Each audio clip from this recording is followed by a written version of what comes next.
دوره مع زعيم الكوميديا في عمارة يعقوبيان كان وش السعادة عليه، وكان هيبطل التمثيل بعد ما قعد 5 سنين كاملين محدش يبعت له شغل.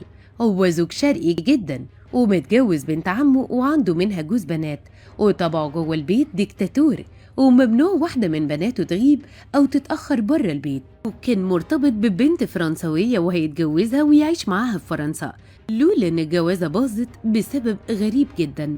فتعالوا معايا افتح لكم صندوق أسرار باسم سمرة وأعرفكم تفاصيل حياة عيسى الوزانة الخاصة من خلال الفيديو ده. اتولد باسم سمرة يوم 24 مايو 1971 في محافظة الجيزة بمنطقة نزلة السمان. ما كانش مركز قوي مع حوار إنه يبقى فنان وهو شاب، ولما خد الثانوية العامة دخل كلية التربية قسم تعليم صناعي، ولما اتخرج اشتغل مدرس للرسم الصناعي في مدرسة الصف الثانوية جنوب الجيزة لفترة قصيرة جدا. ساعتها حس باسم سمرة إن مش ده مكانه ولا طموحه، وكان في شيء واخده للتمثيل، وفعلا فضل يعافر لحد ما دخل المجال وبدأ مشواره الفني بالمشاركة في الفيلم القصير القاهرة منورة بأهلها للمخرج يوسف شاهين، ومن بعدها فيلم مرسيدس وفيلم صبيان وبنات للمخرج يسري نصر الله. ساعتها حس ان الدنيا هتبقى زبادي خلاط، لكن هوب محدش بقى معبره واللي بيجيله اي شغل يعمله.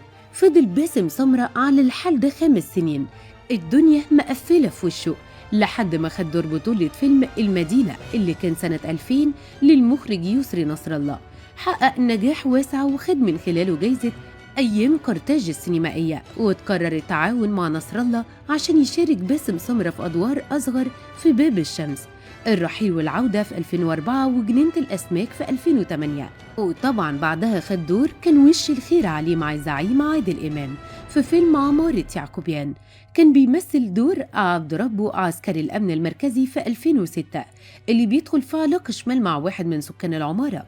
باسم سمرة متجوز من خارج الوسط الفني من بنت عمه، ومعاه كمان منها جوز بنات، ولما اتسأل إذا كان زوج رومانسي ولا لأ قال إنه راجل عملي وطباعه شرقية ومحافظة كمان، ومش حريص إنه ياخد رأي مراته قوي في الأدوار اللي بيعملها، وبيشوف نفسه رئيس جمهورية البيت وقائد المركب وصدم معجباته.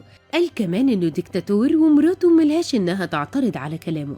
أما عن علاقته ببناته الاتنين فكان قال إنه بيحب بناته قوي لدرجة إنه لو جالهم عرسان مش هيجوزهم، وكشف إنه بيحب الخيل والزراعة والرسم وكمان الرحلات، ومش بيحب باسم إنه يخلي بناته يظهروا في أي مكان، وبيرفض نهائي إن واحدة منهم تسافر لوحدها أو تخرج من غير ما هو ما يعرف أو تتأخر برا البيت لأنه بيغير عليهم جدا. واللي ما يعرفوش ناس كتير عن باسم سمرة إنه كان له قصة حب قبل ما يتجوز مراته، وكان مرتبط مع بنت من فرنسا، المفروض إنه كان هيعيش معاها هناك بسبب اختلاف عاداتهم وطباعهم عن بعض. العلاقة دي باظت وهي اتجوزت وخلفت.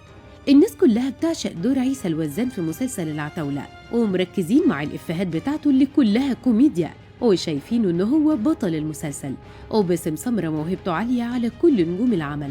في النهاية بنتمنى التوفيق لباسم سمرة في حياته الفنية والعائلية.